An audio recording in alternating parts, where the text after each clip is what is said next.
It's like black people have been through so much with police brutality. You know, like going back to the '90s in LA, the riots and everything, till now, till what happened last summer. It's about time that I think that we should turn the reins over in police forces, like to black people, like more black cops, more black sheriffs, Right. more, and like that's to me at the end of the day, if you let them take the reins, I think a lot of that systemic racism that we see coming from the top down to the bottom would start to go away. Well, you would think that, but we still got to go back to that thing that I was saying The culture. earlier, which was just because they look like us don't mean Yeah. that they're for us. Because Right. some of those people don't see black and white; they see blue. Blue, yeah, right. That's the So problem too. They're Yeah. still going to uphold systematic racism, Yeah. even though they are black. Yeah, no, you that's have a lot of those out there too. What we need to do is black and white is to get rid of this toxic culture that they have upheld for so long. And yes, we do need more officers in the community, judges, right? Judges DAs, as well, but yeah. people that are from the community, right? And the community may not necessarily mean that they are black, because you got a lot of white people that are from the community Right. too. Yeah. You know, but it's just the Yeah. way that the mindset that they have and that they have been feeding off of for the past decades. That Yeah. you know that this is okay. It's like a child, right? You let your child go do what it want without any consequences. They know that they're not going to get in trouble, so they're going to continue to do what they want to do, right? And this has been a major part of the problem for many years. Yeah. But I think it's still sick. Like, if you think about it, they still hold basically, like, I'm not saying their policies. Please don't read me out for this one. But I think it's weird that they still hold some of the same objectives they did when they weren't police, when they were slave patrol. Right. Because before they Same got basic. a badge and were called police, they were slave patrol. Mm-hmm. Yeah, isn't that? Correct me if I'm wrong. I know I should know this. I love history, but that's what the marshals was invented for. Was Right. to track.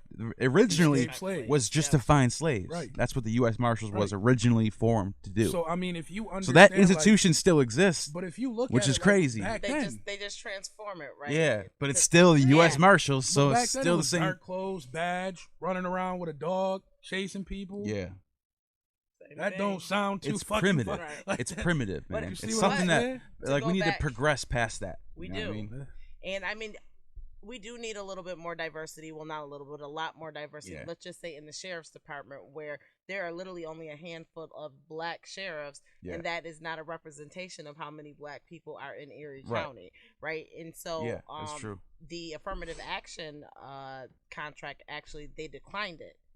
Really, I didn't. Right. That's new to me. That's So there is no affirmative action contract. That's why they are not required to hire Wow. a certain amount of black people. especially for that in particular. That's where it needs the most. right. But That's I where mean, it's telltale when you look at COs and deputies, Yeah. sheriffs. Like it's telltale. Yeah. It's not like people don't realize it's happening. When I go into court, it's rarely that I don't go into court often, but it's rarely like you see black deputies, black bailiffs. Yeah. You know what I mean? And And I it's mean, disheartening to see so many white faces in a system that we already know Right. ain't for us. Yeah. And I mean, how do we reproduce? I just literally said this yesterday. Because a lot of my reform came from officers, right? So people think, oh, just because we're fighting against police brutality, we're anti-police. We're not anti-police.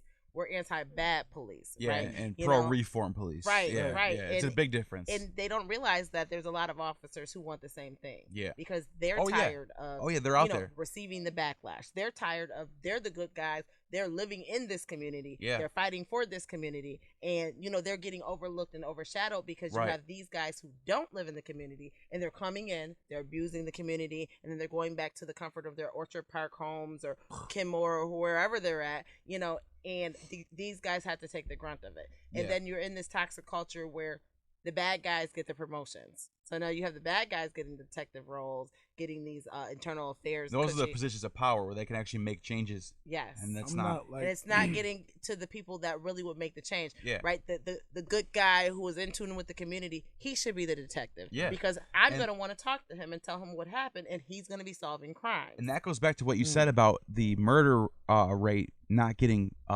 Less than 50%. less than 50% are finding out what happened or Yeah. solving Care. it, Yeah. right? And if it's the detective doesn't care about the community, if he's from a different community, why would he want to solve it? Right. He's not getting paid by the. He's getting paid. He's got a salary. Oh, he's getting paid because he can pay overtime. To That's what I'm saying. Do nothing. He's getting paid no matter what. He's not getting a bonus for solving the crime. Mm-mm. So he has no incentive to solve the crime. But you give that job to someone that's actually from the community, their incentive is to save their community because they live there.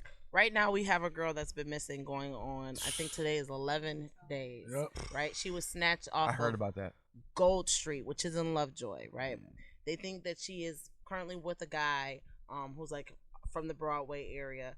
And right now, we have flyers everywhere looking for her. Now, this is why the media plays part of the problem. Our city officials plays, part of the problem, because if the shoe were on the other foot, and it's sad to say, if she were a white girl 22 years old, that went missing from her Gold Street address in Lovejoy. They had a SWAT team out there looking for her. Exactly. Yeah. Instead, right now, you have the community looking for her. Yeah. Shout out to Reverend Al, that's in the Lovejoy community and the Lovejoy community itself, that and the east side of Buffalo, that's come, and rallied around this girl and trying to find her. And bringing awareness Yeah, to it. yeah. And I mean, it should be everyone should be on this. Everyone should be on that. From the mayor to the police commissioner to the SWAT team to every city official should be sharing it and should be out here, marking the payment for this girl.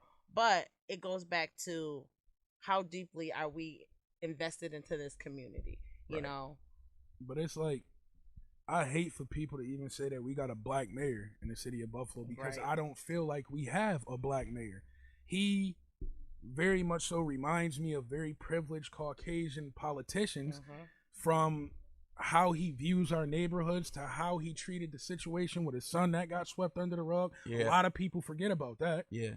It's crazy because he's been in office for a while now. Like the cameras. How many people get killed under cameras? He gets credited by people. They could catch people that speed though, right?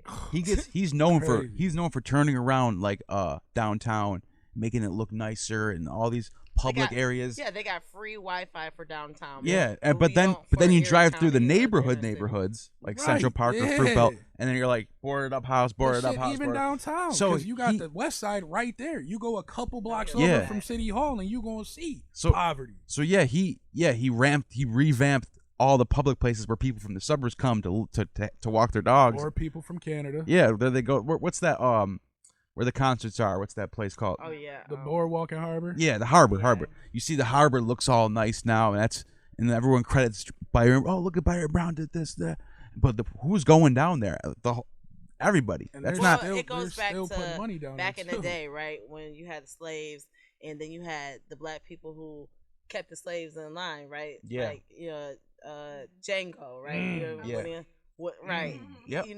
The dude who like, why you up there on that horse? Who this? Right. Mark Twain. Exactly. Mark Twain wrote the book Uncle Tom's Cabin. That's where that term comes from, and that's where there were actually people back in the day who had higher up spots. They were slaves too, but they had higher up spots. Maybe they didn't have to work outside in the sun. Maybe they were inside, and they would actually like act as if they were masters to the people below them. So that's where that term came from. And that's how Mayor Brown, I used to look up to him because he's been a mayor for so long, right? So when I was like in high school or college, we have a black mayor, and you're just so ecstatic that someone that looks like you is in power, right? But then as you get older and you see like what has he done, like that is affecting the community directly. Right. You have the surface stuff that he's done. Yeah. Yes, you've made this look pretty, right. But what lives have you changed or added value to? How have you, brought us from poverty or made the graduation rate, increase from, being just so low? And how have you given this city hope? Right. Because I feel like we're more a disparity than we ever been. Yeah. With him as a mayor. I mean, you got the Perrys getting shut down. They're gonna demolish that. Like that was a large part of history. is about to be privatized. Central Park still looks the same. Hasn't changed in 50 years probably. It looks exactly the same. They're gonna privatize BMHA. Yeah, we're actually they were having meetings about it all last week, and they're talking about giving 35 to 40% maybe of lower income families that portion of the building of BMHA. So wait, would that give them ownership or someone else, like a different landlord? No, meaning they're gonna allow you to stay there, but this is my building now. That's no good. It, right? Yeah. So Now you don't have the What states they should not do. controlled. So What I think they should do you're is saying they're going to keep 34 to 35% of current residents, That's what they're saying. Yeah. which means they're going to put close to 70% of people on Yes. the street. yeah, that's crazy. Yep. Where do they go? Right? And then that's the thing they is probably like, don't they're care. probably not required to stay at the rent. You- Now that's probably like, in a negotiation. If you looking at this and you don't understand, BMHA is like all those housing complexes, Yeah. all those projects and apartments, like Yeah. 70%. What they should do though, they should let the people who are renting there right now rent to own. Like give them ownership. But we The don't people wanna that rent to already own no live there. apartment that's in- Well, But you know but that here's they here's do why I have say that though. programs for them, right? But it's all about awareness, and they do have that set up supposedly for the residents so that they can eventually own Own homes, the place. not BMHA, but like Right, their separate own, place, right, yeah.